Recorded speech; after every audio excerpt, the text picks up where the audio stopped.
নিয়োগ দুর্নীতির ফাইনাল চার্জশিটের নাম রাজ্যের আরেক প্রাক্তন মন্ত্রী। সিবিআইয়ের রিপোর্ট শোরগোল শুরু। পার্থ চট্টোপাধ্যায় নন, তার আগেও মন্ত্রী পদে থাকাকালীন আর এক তৃণমূল বিধায়কের নাম জড়িয়েছে শিক্ষক কেলেঙ্কারিতে। তিনি প্রাক্তন শিক্ষা প্রতিমন্ত্রী। পরেশ অধিকারী নিজের ক্ষমতাকে ব্যবহার করে বেআইনিভাবে তার মেয়ে অঙ্কিতা অধিকারকে সহশিক্ষিকা পদে চাকরি পাইয়ে দেয় অভিযোগে ওঠে। কলকাতা হাইকোর্ট মামলা উঠলে আদালতের নির্দেশে ইতিমধ্যে চাকরি গিয়েছে আতঙ্কার তারা।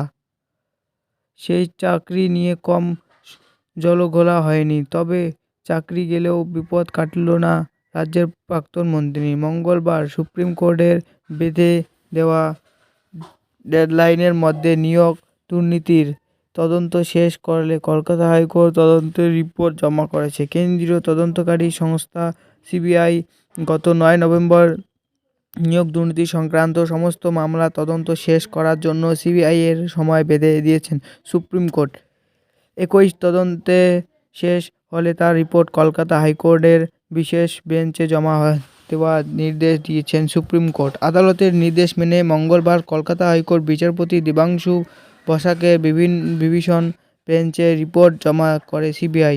গ্রুপ সি, গ্রুপ ডি, নবম, দশম, একাদশ, দ্বাদশ নিয়োগ দুর্নীতিতে তদন্ত শেষে রিপোর্ট দিল কেন্দ্রীয় তদন্তকারী সংস্থা সিবিআইয়ের রিপোর্ট। প্রাক্তন শিক্ষামন্ত্রী পার্থ চট্টোপাধ্যায়ের নাম ফের একবার অভিযুক্ত তালিকায় দেখানো হয়েছে। আদালতে সিবিআই জানিয়েছে কাদের দ্বারা নিয়োগ দুর্নীতি হয়েছে, সরাসরি কারা যুক্ত ছিলেন সেই সমস্ত তথ্যই চার্জশিটে পেশ করা হয়েছে।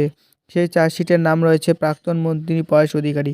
কী অভিযোগ তার বিরুদ্ধে? রাজনৈতিক প্রভাব খাটিয়ে দুর্নীতির আশ্রয় নিয়ে নিজের মেয়েকে চাকরি দেওয়া, ষড়যন্ত্র, অপসারের সঙ্গী হওয়ার প্রতারণার মতো একাধিক অভিযোগ এনেছে সিবিআই। ভারতীয় তদন্তবিধির 120B, 109, 101, 420, 487, 468,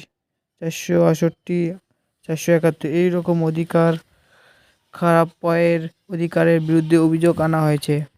পরেশ অধিকারী ছাড়াও পার্থ চট্টোপাধ্যায়ের তৎকালীন ব্যক্তিগত সচিব সুকান্ত আর্যের 9 নামও অভিযুক্ত হিসেবে পেশ করেছে সিবিআই। চার্জশিট সব মামলাতেই নাম হয়েছে রাজ্যের প্রাক্তন শিক্ষামন্ত্রী পার্থ চট্টোপাধ্যায়ের। এই সঙ্গে শিক্ষা দফতরে আরও কর্তা এবং